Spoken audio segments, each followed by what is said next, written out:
මුල් වතාවට අම්මා කෙනෙක් තාත්තා කෙනෙක් වීම කියන්නේ කවුරුත් හිතනවට වඩා ඊටමත් ලොකු වගකීමක් තියෙන දෙයක්.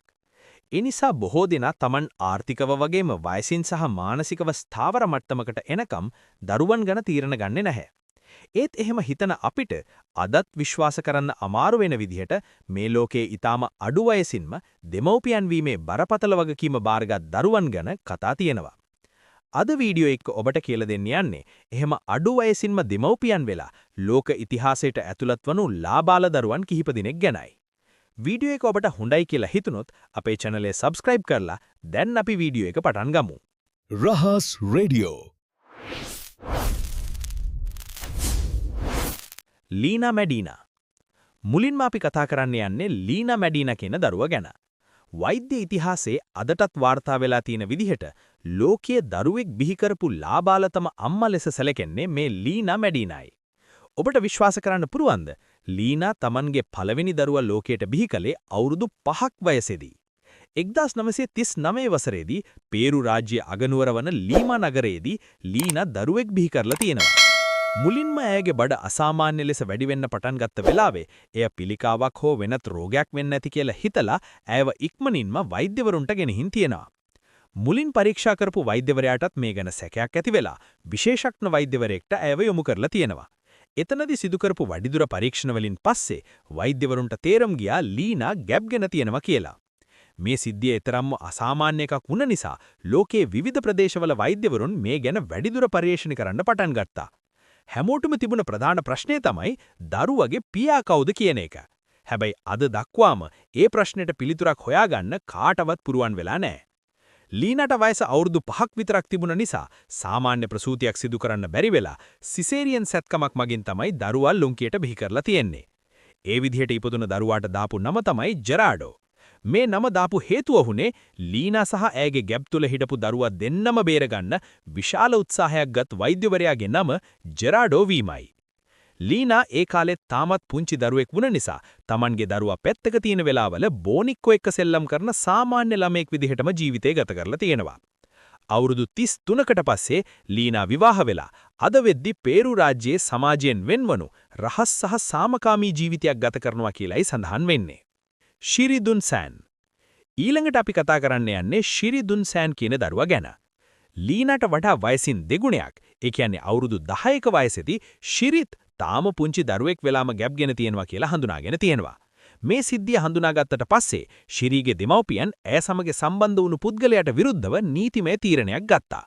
ඊට පස්සේ ඇමරිකාවේ ෆ්ලොරිඩා ප්‍රාන්ත අධිකරණය මේ සිද්ධියට අවසර දීලා ශිරිට දරුවෙක් බිහි කිරීමට ඉඩ ලබා දුන්නා. ශිරි අවුරුදු 11දී ගැහැණු දරුවෙක් බිහි කරලා පසුව ඒ වැඩිහිටි පුද්ගලයා සමග විවාහ වෙලා තියෙනවා. ඊට පස්සේ ශිරිට තවත් ළමයි 8 දෙනෙක් ලැබිලා තියෙනවා. නමුත් මේ විවාහය වැඩි කාලයක් පවත්නා එකක් වෙලා නැහැ.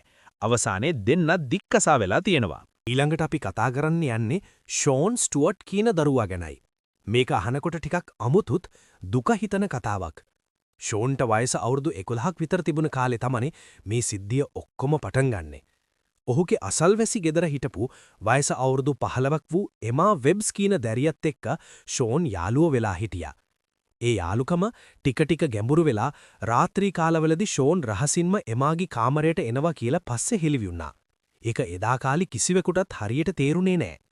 කාලයක් ගියාට පස්සේ එමාට බඩේ අමාරුවක් එන්න පටන් අරගෙන වෛද්‍ය පරීක්ෂාවක් කරද්දි තමයි ඇය ගැබිනියක් කියලා හඳුනාගත්තේ. ඒ වෙලාවේ ගෙදරටත් වටපිටාවටත් ලොකු අර්බුදයක් වුණා කියලා කියන්න පුළුවන්. ෂෝන්ට වයස අවුරුදු 12ක් සම්පූර්ණ වෙලා මාසයක් වගේ ගිය වෙලාවේ එමා දරුවා බිහි කරනවා. ඒ පිරිමි දරුවාට වෙන් ලුයිස් කියන නම දාපු බවත් කියනවා. දරුවා උපන්නට පස්සේ ෂෝන්ගේ ජීවිතේ සම්පූර්ණයෙන්ම වෙනස් වෙනවා. ඔහු පාසල් යන්න නවත්තලා බොහෝ විට දරුවා බලාගැනීමේ වගකීම Tamanම බාරගත්තලු. ඒ අතරම එමා පාසල් යාම අත්හැරියේ නැහැ. ඇය පාසල් ගිහින් තම අධ්‍යාපනය අවසන් කරන්නත් සමත් වෙනවා. පස්සේ කාලෙක එමා වෙනම විවාහයක් කරගෙන ඒ විවාහෙන් තවත් දරුවන්ද ලැබෙලා Tamanගේම පවුලක් හදාගෙන ඉන්නවා. නමුත් ෂෝන්ට එතරම් වාසනාවක් ලැබෙන්නේ නැහැ. අධ්‍යාපනය නවත්තපු නිසා ඔහුට ස්ථීර රැකියාවක් හොයාගන්න බැරි වෙලා දිගු කාලයක් එක තැනක නොසිටි සංචාරක ජීවිතයක් ගත කරලා තියෙනවා. ආදායමක් නැති වෙලාවලදී ඔහු සමහර අවස්ථාවල හොරකම්ද කරලා තියෙනවා කියලාත් වාර්තා වෙනවා. ඒ හේතුවෙන් එකවරක් පොලිසියට අත්අඩංගුවට පත් වෙලා මාස 7ක් විතර සිරදඬුවම් විඳින්නත් වෙලා තියෙනවා. වර්තමානයේ නම් ෂෝන් Tamanගේ දරුවාව බලන්න එන්නේ වසරකට එකවරක් වගේ විතරයි කියලා සඳහන් වෙනවා. ඒකත් ඉතින් ජීවිතේ ඔහුගත් තීරණවල ප්‍රතිඵලයක් විදියටයි බොහෝ දෙනා දකින්නේ. ඊළඟට අපි කතා කරන්නේ ලෝකයේ ලාබාලතම පියා ලෙස හඳුනාගත් තවත් සිද්ධියක් පිළිබඳවයි. මේ දරුවා තවමත් බොහොම ලාබාල වයසකින් සිටින නිසා ඔහුගේ පෞද්ගලිකත්වය ආරක්ෂා කිරීමේ අරමුණින් නම කිසිදු වාර්තාවක ප්‍රසිද්ධ කරලා නැහැ. වාර්තාවලට අනුව මේ සිද්ධිය සිදු වී ඇත්තේ නවසීලන්තයේ. මෙහිදී වයස අවුරුදු 36ක් වූ කාන්තාවක් මෙම ලාබාල දරුවා විසින් ගැබිනියක් කර තිබීමත් සමග ඔහු ලෝකයේ ලාබාලතම පියා බවට පත් වෙලා තියෙනවා. මේක අහනකොටම කොච්චර අසාධාරණ සහ භයානක සිද්ධියක්ද කියලා තේරෙනවා.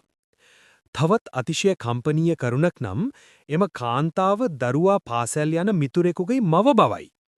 අතිශය ලාබාල වයසක සිටි දරුවාව ඇය කිහිප වරක්ම මෙම ක්‍රියාවක පොළඹවා ඇති බවත් ඒ අනුවයි ගැබ්ධාරණිය සිදුව ඇත්තේ කියලා වාර්තා සඳහන් කරනවා.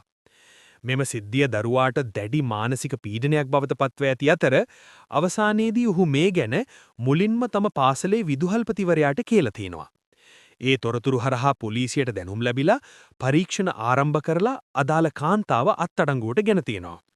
දරුවා අතිශය ලාබාල වයසක සිටි නිසා මේ සිද්ධිය නීතිය අනුව බරපතල අපරාධයක් ලෙස සලකා යම කාන්තාවට අවුරුදු 20ක සිරදඬුවමක් නියම කර ඇත. වර්තමානයේ වන විට එම දරුවාවත් උපන් දරුවාවත් දෙදෙනාම පරිවාස භාරයට යොමු කරලා තියෙනවා.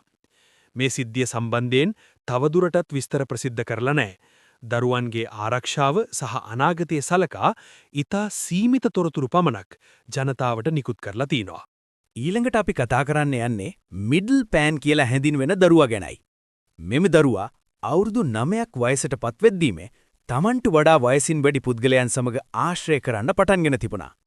ඒත් එක්කම මේ වයසට කිසිසේත් සුදුසු නැති විදිහට මත්පැන් පානය කරන්නත් විවිධ සාදවලට සහභාගී වෙන්නත් ඇය පුරුදු වෙලා තිබුණා. කාලය ගත වෙද්දී ඇය අවුරුදු 11ක් වයස වෙද්දී ගැබිනියෙක් බවට පත්වෙනවා.